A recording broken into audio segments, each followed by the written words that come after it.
प्रणाम, नमस्कार।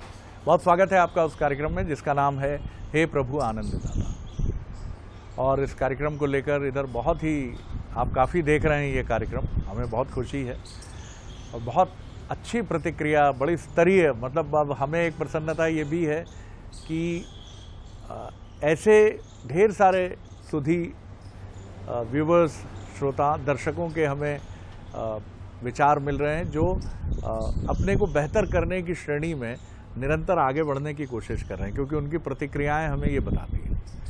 अपनी रिएक्शंस भेजते रहिए। हमारा व्हाट्सएप नंबर है 7000969440, आपकी स्क्रीन पर है। आज हम जिस विषय पर बात कर रहे हैं बड़ा छोटा सा विषय है, लेकिन है बड़ा गहरा।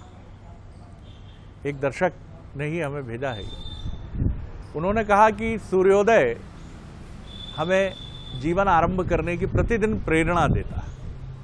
उठो, जो लक्ष्य है उसकी तरफ चलो, जो भी आपने गोल सेट किया है या जो भी उत्तरदायित्व तो आपके लिए हैं। और सूर्यास्त आत्ममंथन की तरफ ले जाता है। सूर्योदय एक नई चेतना, नई ऊर्जा के साथ आपको कर्म की तरफ प्रवृत्त करता है कि भिड़ो, लड़ो, आगे बढ़ो। और जब सूर्यास्त होता है, या आप इसको इस रूप में भी ले सकते हैं कि जब रात आती है, दिन के उजाले के बाद जब रात घेर लेती है हमें और हम बिस्तर पर जाते हैं, तो क्या दिन भर जो कुछ किया है हमने उसका कुछ आत्ममंथन होता है? या आत्ममंथन की जगह निंदा होती है, अपने को श्रेष्ठ बताकर सारी चीज़ों को निकृष्ट बताने की कोशिश होती है। तो ये आत्ममंथन तो नहीं हुआ, ये तो आत्ममुग्धता हुई। तो ये सूर्योदय और सूर्यास्त के बीच में ये रोज जो जिस तरह हमें ये प्रकृति कह रही है कि अब दिन आपने बिता लिया, अब मैं सूर्य कहीं और चले रोशनी देने के लिए, आपके यहाँ रात्रि है, तो आप आत्ममंथन करिए, विश्लेषण करिए। आज इसी विषय को हम समझेंगे। बहुत साधारण सी बात है, लेकिन बड़ी गहरी बात है। तो चलिए, हमारे विद्वान वक्ता, भगवत गीता के अध्येता, मानस मर्मज्ञ प्रोफेसर डॉक्टर सुरेंद्र बिहारी गोस्वामी जी हमारे समक्ष हैं। प्रणाम कर रहा हूँ। आज आपने दर्शन की बहुत अच्छी विषय सामग्री चिंतन के लिए प्रस्तुत किया है, और मैं ये समझता हूँ कि चिंतन की इस प्रक्रिया का एक सिरा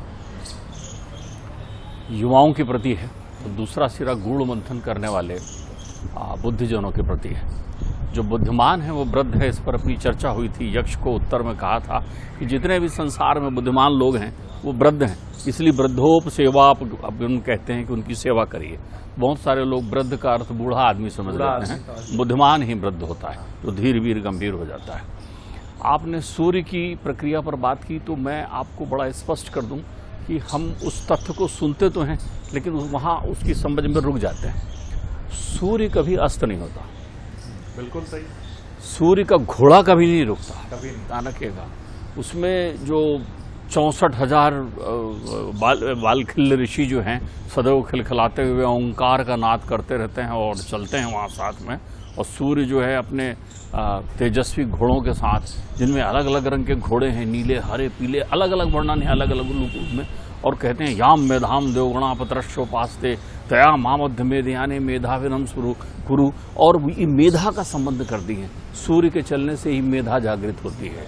मेधा कौन सी? जो सामान्य बुद्धि से विशिष्ट बुद्धि को प्रदान करती है। तो जब सूर्य होता नहीं तो अस्त कहाँ होता है? सूर्य होता नहीं, अस्त वहां मानते हैं। रात, सीधा अर्थ रात का ये होता है कि जहां रोशनी नहीं है वो रात है।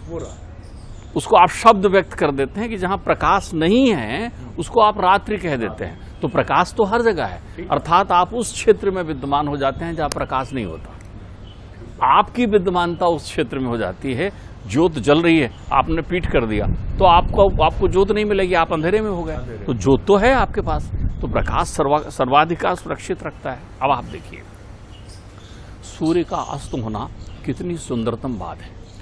यदि आपके जीवन में संध्या उपासना ना आए, हमारे यहाँ त्रिसंध्या का विधान बताया गया है, हमारे यहाँ भूर भुवः स्वः तीनों बताया गया है। तो आप एक सूर्य से 3 यात्रा करते हैं, भूर की करते हैं, भुवा की करते हैं, स्वा की करते हैं, तीनों यात्रा करते हैं। तो स्वा की यात्रा के बिना भू नहीं हो सकता। आप स्वा के बिना भू नहीं हो सकता, और यदि भूर भुआ स्वा नहीं तो ओम नहीं हो सकता, और ओम नहीं हो सकता तो आपके जीवन में उद्गीत नहीं हो सकता, और जब उद्गीत नहीं हो सकता तो आपके जीवन में प्राण तत्व की महत्ता समाप्त हो जाएगी। आप समझिए, इसलिए आपका अस्ताचल में जाना जरूरी है। हमारे यहाँ अस्ताचल सूर्य की आराधना करने के विधान के पीछे भी पृष्ठभूमि यही थी। षष्ठी देवी का विधान किया गया है, षष्ठी का व्रत का विधान किया गया है। हमारे यहाँ हम लोग वैवस्वत मनवंतर में हैं अभी। कभी हमने पुराणों को खोलकर उसकी गंभीरता और वैज्ञानिकता को देखने का प्रयत्न नहीं किया। इस समय के जो मनुदेव हैं वो श्राद्ध देव हैं। अच्छा, कौन है? श्राद्ध देव। उनकी पत्नी का नाम श्रद्धा है। इन्हीं के यहाँ इक्ष्वाकु कुल उत्पन्न हुआ, इन्हीं के यहाँ राम उत्पन्न हुए, इन्हीं के कुलों में कृष्ण उत्पन्न हुए, इन्हीं के कुलों में हम चलते हुए आज वर्तमान में वैवस्वत मनवंतर में 28वें चतुर्युग की चौकड़ी के बाद 28वें चतुर्युग चल रहा है हमारा, तब हम हैं सूर्य की गति में, वैवस्वत मनवंतर की प्रक्रिया में। तो अब सवाल ये है कि हम अस्त होते ही नहीं। शरीर का अस्त हो जाना निश्चित है, हम अस्त नहीं होते। आत्मा अनादि है, अखंड है, अछेद है। कौन काटेगा उसको? नैनम छिद्रम, कुछ नहीं कर सकते आप उसको। तो फिर वो क्यों अस्त होने को जाती है? इसलिए कि अस्त होने से ऊर्जा आती है। अस्त वही है जिसमें आदमी ऊर्जा प्राप्त कर ले। जब दिन थक कर, जब दिन थक जाए तो किसकी गोद में सोता है? जब दिन थक कर जिसकी गोद में सोता है उसे संध्या कहते हैं। भगवती संध्या, तुम्हें संध्या सावित्री तुम देवी जननी परा, जो आपकी बुद्धि को जागृत करती है, जो आत्मचिंतन का अवसर देती है। जब आप संसार के हिसाब से जागृत रहते हैं तब आप माया में रहते हैं। सूर्य में आप उलूक की तरह बैठे हुए रहते हैं। दिनचर्या आपकी कैसे बीतती मालूम? रोशनी तो है लेकिन कर्म उलूक का कर रहे हैं। बहुत गौर करिए शरद जी, जो बात कह रहा हूं, या निशा सर्वभूतानाम तस्याम जागृत संयमी, गीता कह रही है। जब संसार के लोगों के लिए निशा हो जाए तो जो संयमी है वो जाग जाता है, तो उसके जागने का समय होता है। वाह वाह। या निशा सर्वभूतानाम। तो अस्ताचल में जागते हो क्या? आप क्या करते हो? आप उस समय केवल हाय हाय करते हो, निद्रा मैथुन इत्यादि कर्मों में लगे रहते हो, धन का चिंतन करते हो, परिवार का चिंतन करते हो, अपना ऐसा समय नष्ट करते हो जब तुम एकाग्र भाव से जाग चुके हो और अंतर का स्वराट प्रकाशित है। तो जब तुम स्वराट के प्रकाश में होते हो तब अस्ताचल में होते हो। स्वराट का आत्म प्रकाश होता है तुम्हारे पास, वो आत्मचिंतन का होता है। इसलिए कहते हैं वहां गीता में सावधान करते हुए कि ध्यान रखना, दुनिया के लोग जब जाग जाते हैं तो एक संयमी और तपस्वी सो जाता है, तो दुनिया के लोग जागते हैं भू में, तब संयमी रहता है भुआ में। और जब दुनिया के लोग भुआ की ओर पहुंचने की कोशिश करते हैं तो संयमी स्व में हो जाता है। स्वस्थ होना है तो अस्ताचल की यात्रा करिए, और अस्ताचल की यात्रा आत्मचिंतन की यात्रा है।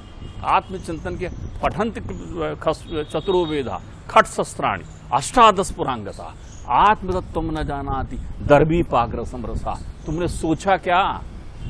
जिस समय चतुराई चूल्हे में चली जाती है, जिस समय चतुराई चूल्हे में चली जाती है, तब आप अस्ताचल में होते हो। कोई साक्ष्य नहीं होता वहां, कोई गवाह नहीं होता वहां, आप ही आप होते हो वहां पर, केवल स्वयं। लेकिन जब आप केवल स्वयं होते हो तब परम प्रकाश होता है। इतना बड़ा प्रकाश हो जाता है कि माया का अंधेरा बाहर हो जाता है और जीवन में तेरे परमात्मा का प्रकाश होता है।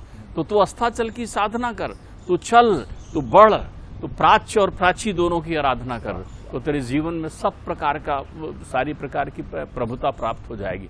ध्यान रखिएगा, जब महाभारत का युद्ध समाप्त हो जाता था, जब महाभारत में लोग हाय तौबा करते हुए पड़े हुए रहते थे चारों तरफ, जब जख्मों पर मलहम, तब वहां बैठकर, तब देखिए योगेश्वर ध्यान में जागृत होते थे, तब योगेश्वर उठते थे, तब योगेश्वर लीलाएं करते थे, तब योगेश्वर कभी द्रौपदी को बुलाते थे, अरे आ बावली जा देख, वो एक तपस्वी जाग रहा है, उससे आशीर्वाद लेके आ। वो भीष्म के पास जाती थी, भीष्म के पास घूंघट ओढ़ के जाती थी, भीष्म कहते थे सौभाग्यवती भव। तब एक योगन जागती थी और अपने छठवें पुत्र के पास जाती थी, कर्ण के पास। तब वह एक गंधारी जागती थी, दुर्योधन के पास जाती थी। ये सारी यात्राएं, तब एक विदुर जागता था, धृतराष्ट्र के पास जागता था। तेरे प्रायश्चित की प्रक्रिया का समांतक समाधान करने वाला है अस्ताचल, अर्थात तू उस एकांत में वास कर जब तेरे पास माया का अंधेरा बाहर हो और अंदर ज्ञान का प्रकाश। अद्भुत है सर, अद्भुत है।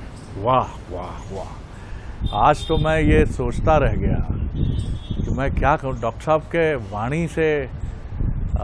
मैं शब्द नहीं है मेरे पास कि योगेश्वर जागते हैं जब सब सो जाते हैं, और योगेश्वर जागे तो वो हमें जगाते हैं। और कितनी सुंदर बात, चतुराई जब समाप्त चूल्हे में पड़ जाती है। याद करिए, रात का उपयोग हम और आप क्या करते हैं? अफसोस करने के लिए, कई बार व्यसनों के लिए, कई बार अपने भीतर की विषय वासना को अभिव्यक्त करने के लिए। लेकिन रात इसके लिए नहीं है।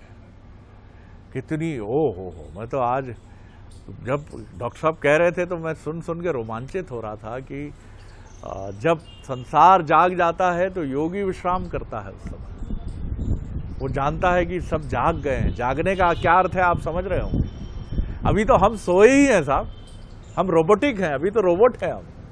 अद्भुत है, अद्भुत है, अद्भुत है। डॉक्टर साहब, मेरे पास शब्द नहीं है आज आपकी बात को जो समझ पाया होगा, मतलब जितना मैं भी मंद बुद्धि समझ पाया, मैं ऐसा लगा जैसे किसी ने मुझे जगा दिया हो।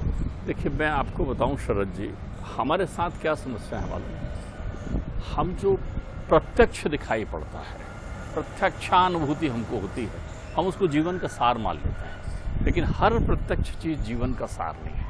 क्योंकि देखिए, जीवन का सार वो है जो अप्रत्यक्ष है। अप्रत्यक्ष है आपके प्राण, अप्रत्यक्ष है आपकी आत्मा, अप्रत्यक्ष है आपका मन, अप्रत्यक्ष है आपकी बुद्धि, अप्रत्यक्ष है आपकी चेतना, अप्रत्यक्ष है आपका आनंद। ध्यान रखिएगा। तो विषय सार नहीं है। तो विषय रूपी जो जगत है, जो संसार है, इसमें सूर्य यद्यपि आपको आया है कर्मशील बनाने, लेकिन सूर्य के उदय होने के साथ आप कर्मवान होते हैं, और कर्मवान होते हैं तो फलवान होंगे।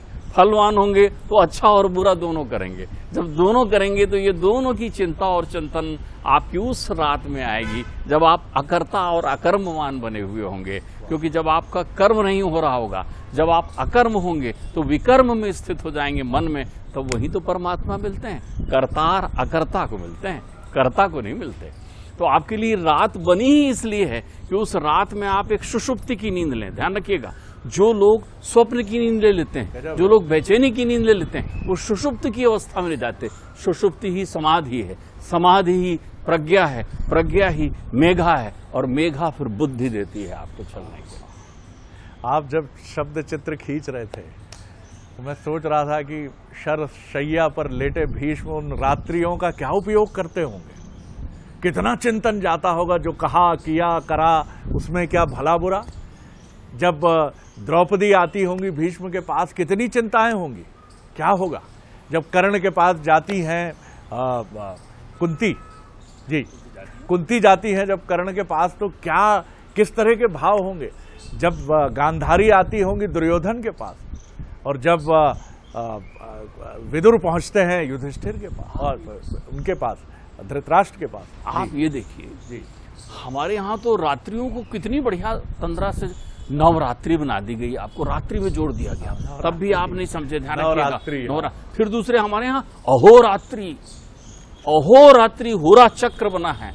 आपका भाग्य फल ब्रह्मा अहोरात्र में लिखता है। आपके जीवन की संरचना ब्रह्मा अहोरात्र में दिखता है। झरोखे के सारे पट उसी अंधेरे में खुलते हैं जब केवल वो तुझे देखता है और तू मुझे देखता है। और ये भी मुझे याद आता है कि श्रम के जो बहुत ही रचनाशील क्षण हैं, वो इसी अहोरात्रि के हैं, इसी नवरात्रि के हैं, जब एक लेखक की कलम अनवरत बहती रहती है सफ़ेद कागज़ों की घाटियों पर, और बहते बहते कालजयी कितनी रातें इस तरह की अहोरात्रि में पंडित जी गोस्वामी जी ने बिताई होंगी, तुलसीदास जी ने। उसके बाद रामचरितमानस तैयार हुआ है। तो अद्भुत है। आज तो शब्दातीत हुआ है, बहुत आनंद आया।